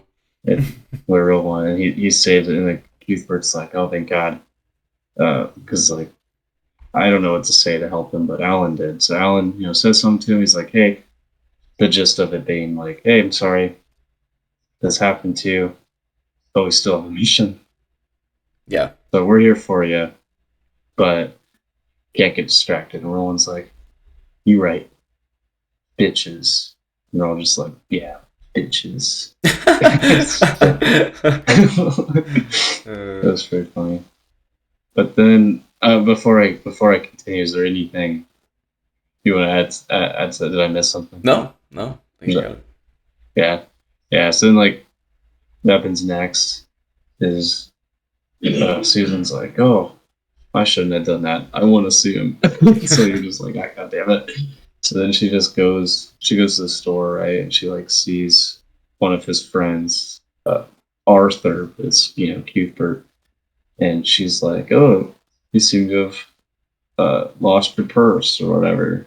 And he's like, "Oh, I don't have a purse." And she's just like, gives him like an evil eye, and he's like, "Oh, I'm a dumbass," because he's like, she's so hot, and it caught him by surprise that he's like, oh yeah." So that part was really funny. Yeah, it was. So he takes the purse back to Roland. There's a note in it, says, "Yeah, I'll meet you." Blah blah blah. So sorry, I'm not going into super detail about No. these parts, but these are just like the funny segues Yeah. through, and if you want greater detail about the little stuff, just read the book. Yeah, I mean, I think most people who come to this would have read the Probably, book. and yeah. So you can take it again. Yeah. So let's see here. Susan fights more with her aunt, and Roland tries to get Susan to go to Citgo, the oil field, and initially she's like, "Nah," and then she eventually does go there. And I'm trying to remember exactly kind of what goes up here. So, of course, he's happy to see her, and at this point, I think we get reintroduced to Rio, where she's like watching them through the glass, like a fucking stereotypical witch. Like, Oh "Ooh, I see you." yeah, through my crystal ball. Yeah. He he tells her his real name. Yeah, she's like, "What's your real name? Who Will. are you really? Who are you really?" I'm Roland. Oh, Julia. Well, actually, he's 15, so he'd be like, "Hey, Roland, I'm a Julia. Roland. I I'm I a have a micro Roland." penis. Pretty sure he's gone. Yeah, he's got a hog. He's Maybe got a hog. it's is it bigger than a weasel? Yeah. Like, like Uh, references chapter 46 of it. All right. Anyway, so yeah, so that they so like don't they make out again? yeah, they like I making can't out, remember. and this is another opportunity for them to have sex, but they don't because Roland doesn't want to. Again. Oh shit, we forgot about a part a little bit ago where she was just like, this was before she said, "I don't want to meet up again," but she was just like, "Take me, like if you Yeah. love me, take uh take me and take me away from this oath or whatever." And Roland's just like thinking of his mom and shit, and he's just like, "I can't." He's like, "Your honor means too much." She's like, "Does your honor mean so much to you that you won't save me from this oath or whatever?" And Roland's just like too distraught to really say anything. True. But yeah. So do you have anything on that real quick, or is it Yeah, I just mean, he basically kind of softens up, obviously, as time goes on with that. I mean, I think I don't know, man. It's a tough situation, but obviously yeah. that guy sucks. So, I mean, we're obviously rooting for Roland to like get her out of that situation. I also like. Yeah. This is going back as well. I forgot to mention this part as well. But when he told her he loved her, he just said it like matter of factly. He's just like, "I love you," and like the, and he's like, I don't expect you to say it back, but that's just what it is." And Mhm. she like perceives it that way too. She's like, "Oh, he just is just saying it, like, and he that's just what he means." And he's like, "I'll do anything for you except let you be with another man." So then, you know, Yeah. So this is where the real conflict with their love story comes in, because it's like Roland won't take her if she has sex with the guy, but he won't have sex with her because if he does, it'll break her oath and will break her honor, which she doesn't want to do. Because, you know, I mean, in modern day, no one gives a fuck, yeah, nobody cares about which, that. which Yeah, is kind of a shame to a point, I think. But back then, they really cared. So it's like Roland's like, "I can't do that to you," because it's like, yeah, I'd be saving you from that, but it'd be just as bad because that's just kind of they see it, you know. yeah, So it's really put in a tight spot. yeah, definitely. But you're still rooting for Bane already. Absolutely. But also that's also what comes to Koth and Yep. karma. It's like, yeah, I could break you from this oath for my own selfish gain to save you from the oath you got coerced into. But is Cog gonna be so forgiving? Right. Exactly. So it's a lose lose situation. So you might as well bang. Well, he does. It's a spoiler alert. It does, Uh, spoiler. but at this And I point, haven't got that. there's a little bit of like, oh, I'm not gonna do it. Oh, I'm still not gonna do it. Nah, fuck it. I'll do it. Yeah, you knew he was gonna Yeah, do it there's a lot. He the first time. he's trying to build it up. Stephen King, he's trying to build up the moment. But Yeah, honestly, I think it would have been a twist, like a real twist, if he didn't end up yeah, banging her. honestly, I thought for a bit there maybe he wouldn't, because like two Yeah, times he's like nah, and then I'm like he's probably just not going to, and then she's just gonna die, and then like something tragic. I don't know, but yeah. So yeah, go ahead. it seems like this whole like main story, like everything is building up to be like a 3 month thing, and right now they're only was it like like a month and a half in. Yeah, they're not. Yeah, it's farther in, but it's getting Yes, closer. yeah. So current time through the story at this point. It's been like a month and a half ish. Mm-hmm. All right. All right. And then just going back to the Sitco thing. So again, they meet again at Sitco. They make out. They almost have sex, but don't. And then, gotcha. You thought they're going to. They didn't. Yeah, they didn't. Right when you thought they're. Right when you think they're going to. Yeah, they like Roland's grabbing her boobs. Yep. They're looking at old pipes, not just old pipes, but Roland's pipe. Yeah, so. she feels Roland's piston. It's not as big as a weasel, not bigger than a weasel. It's but you like that happy crap. Sorry, okay, I'm done with the references. Anyway, but yeah, so Roland's like grabbing her tits. She's like, "Oh, I can feel you." gets like, in the weeds a little bit. Yeah, it's a weasel. Yeah, and so they have to stop for a little bit. He's like, "No, I can't." so they like stop, and they continue investigating the oil rig area. Yep. And they're like seeing animal footprints that have been covered up by dragging like something large across them, but they're still there. They're just flattened. Yeah, and they notice that there's oil there, right? Like Roland puts his hand in one of the old pipes, and there's oil. When Susan said there wasn't. Yeah, she's like, "What the hell is this?" And he's like, "Oil. What's oil, you dumb broad?"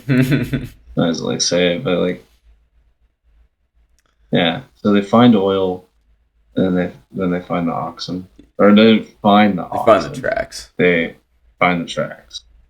Yeah, and Susan feels Rhea watching her and Roland, and she's like, "Get out, ye old bitch!" And then get out, ye old bitch. It stops her from watching them.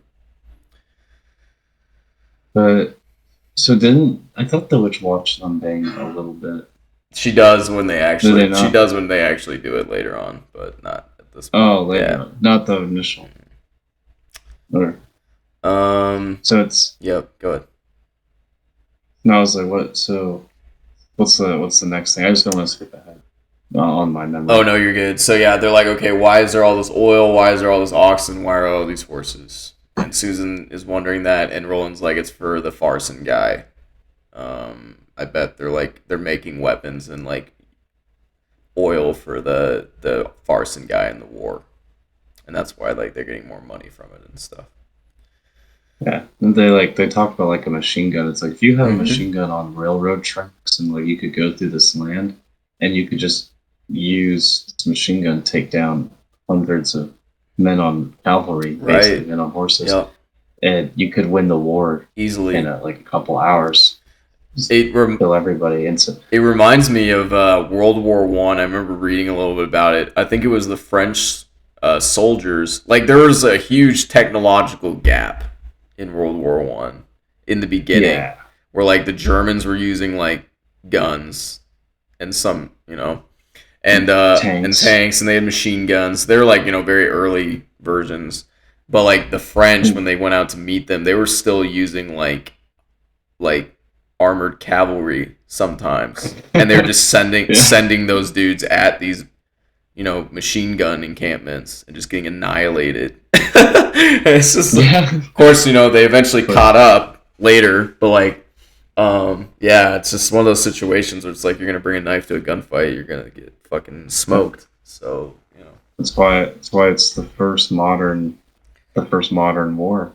Yeah, because you're sending some countries people on horses, and then it's like a horse guy versus a guy in a fucking tank, and it's like anything's gonna win. So, for real. It's I wouldn't want to be the French. Yeah, definitely. Well, they had cool. American. Yeah, they had cool armor, I guess, but doesn't really help. Too many white flags for me. Hilarious. Yeah. Anything else there? So they basically they so now they're like, oh, so maybe they did kill my father. And Roland's like, if they killed your father and your father, then you owe them nothing. And then he's like, then your oath is kind of bullshit, right? So he's like, if you love me, just take me. It's the last time. And then, right, this is where it happens, or am I missing something? Yeah. No, I think you got it. Yeah, cool. So then it's described, Stephen King describes a 15-year-old fucking a 16-year-old. And it's quite erotic, I guess you could say. I guess we should mention too, the old the mayor being a weirdo again. Oh. But because I think that happens before that. Oh, which part? The part where she's like down getting a dress or whatever, and she puts it on, and then the mayor comes down and like. Wait, I mean, yeah. doesn't that not happen after? And it happened. She mentions it before that happens, when they like have sex. Oh, because she's talking to her aunt. Yeah. So yeah. Do you want to take that, or do you want me to just go? I don't care either way. I mean, it's like he doesn't like literally rape her, but like penetratively, I guess. But like, yeah, I mean, but he basically does. I mean, it's like it's all it's all the like elements of rape without the actual penetration. You know what I mean? Like it's so molestation. Yeah, I mean, it's like it's just foreshadowing what her life is gonna be with this arrangement. Basically. You know. So yeah, so I mean, this is one of those parts that's like, well, I think this is the 5th Stephen King. Oh yeah, I'm just gonna put 5.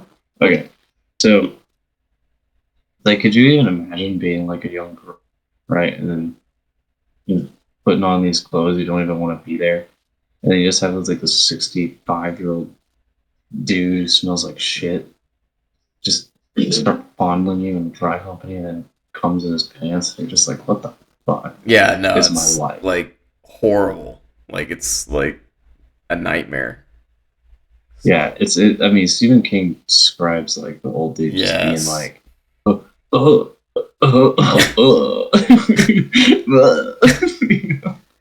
yeah, I mean, if you read the book, you got to experience that. So yeah, we get the audio book, so we get to hear the narrator fucking talk about it. He does a great job. He does. It's really immersive. He's a good narrator. I definitely recommend checking these books out. But it's really drove the nail home of like her aunt being just the worst when Susan reveals that like really traumatic story, and then her aunt's just like, life's hard. It's like, bro.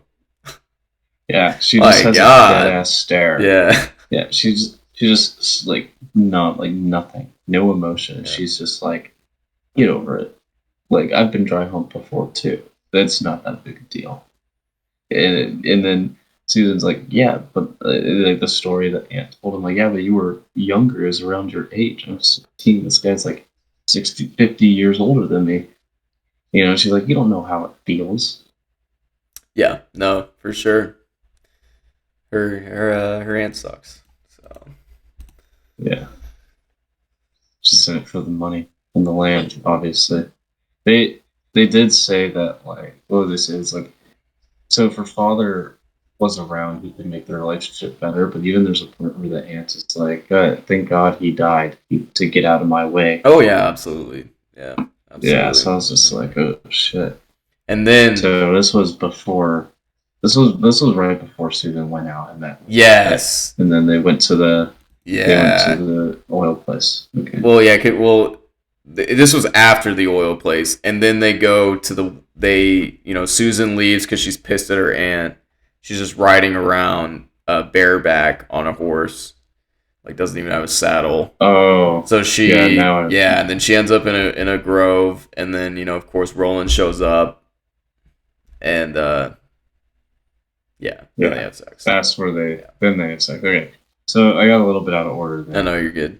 It's kind of confusing, man, because So they meet so many times, and like the first three times they don't do anything, and then they, yeah, I don't know. yeah, I caught up on Wednesday. That's Friday now, Yeah, so that's you're lucky I remember this much. no. I mean, it's kind of confusing, man.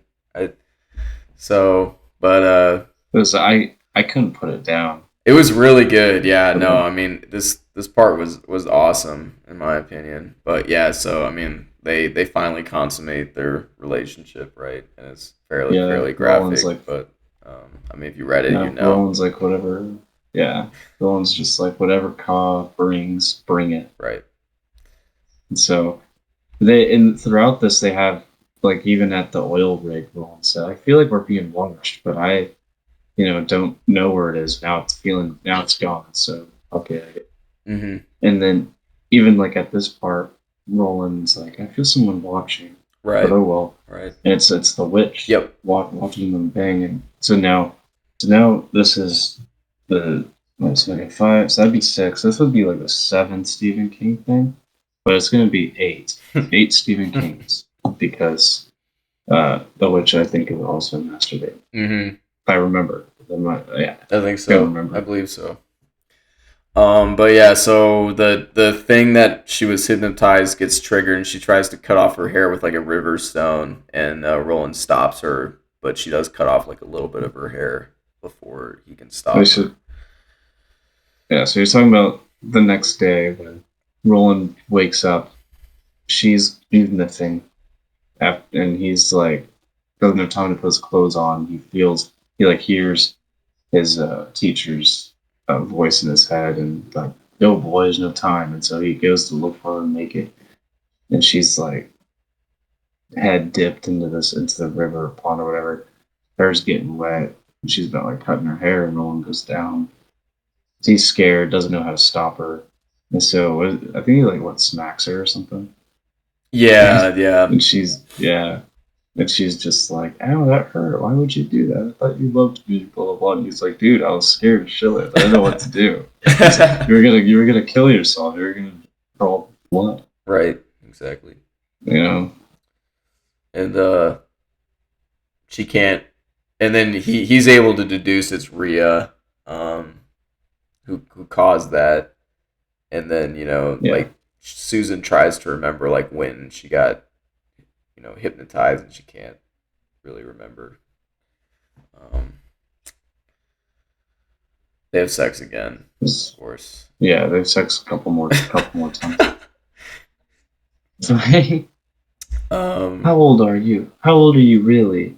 Because like oh yeah, sometimes true. he's like a bright happy boy, but then other times he's like stone, like The Lan gunslinger. from Wheel of Time. Yep, exactly.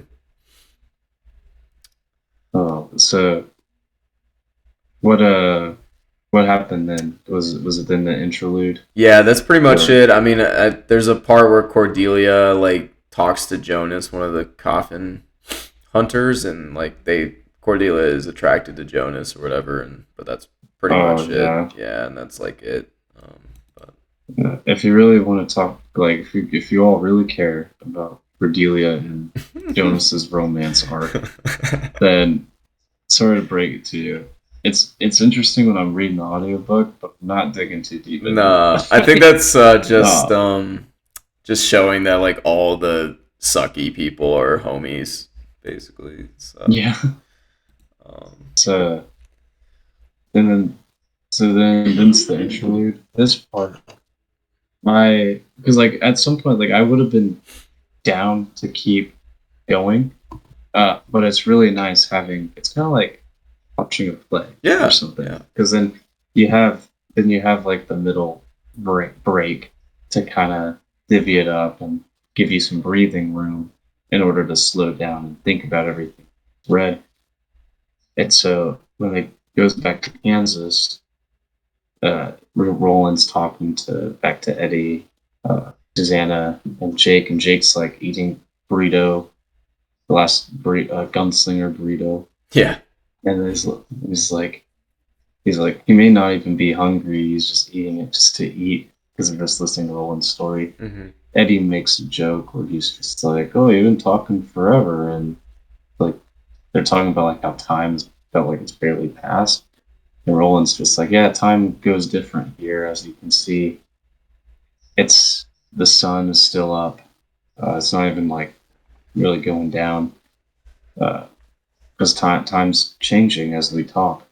He's like, "Do you want me to quit talking, Eddie? Or do you want a break?" And Eddie in his head is like, "Oh, no." And then Susanna's like, "No, Roland, please don't stop." And then Jake's like, "No, I don't want to stop." And then Eddie's like, "No, you should continue, Roland." And stop. So and Roland's like kind of happy that they're willing to listen to his story. And then it's really heartwarming because it's like Roland, this is Roland coming out with some personal shit. And he's come a long way since he, stuck a pistol up a pregnant woman's vagina Yeah. and said, Yeah. "I'm gonna blow your demon baby up and kill you." He did do He's that. come a very long way. He So, did do since that. dropping a kid down a mine shaft to pursue the dark man. He's come a long way since he slaughtered an entire village by himself.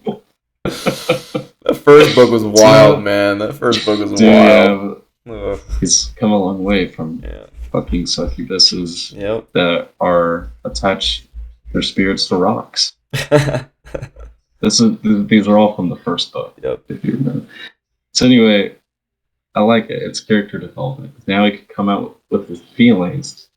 He can say things and be happy instead of using violence to solve all his problems. Right. So, what are your final thoughts before I want to wrap up what I want to say? Yeah. No. What are your I really thoughts? like this section. I know we talked about it. I thought it was really cool. Get some more backstory, and yeah, I couldn't put it down either. I was listening to it like all the time. It was awesome. But as far as like my final thought, I guess like for my prediction, I mean, I feel like it's kind of cliche, but I imagine something. She's probably gonna die. Like she's gonna die, or something tragic is gonna happen to her. And then like the whole reason he's trying to get to this dark tower is to get the world to not move on or whatever, to fix the world, and he's hoping that like Susan can come back, something like that. Because Hmm. it's like because there needs to be some kind of to me there needs to be some kind of motivation where like he really wants to get to the dark tower, and we understand like he wants to like help the world from not moving on, or at least like try to slow it down or something by getting to the dark tower.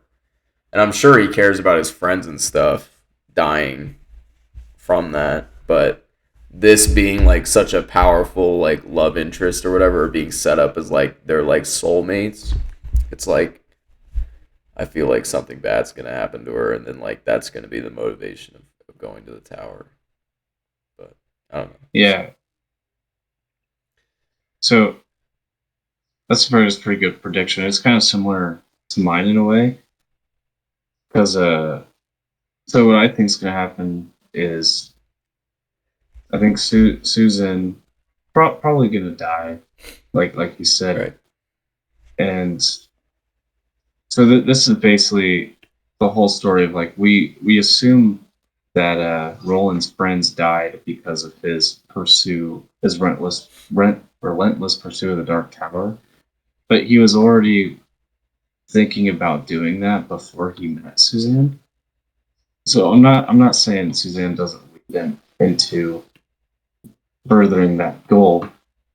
What I'm saying is that I think Suzanne, something to do with her, is gonna make Roland want to pursue it even more.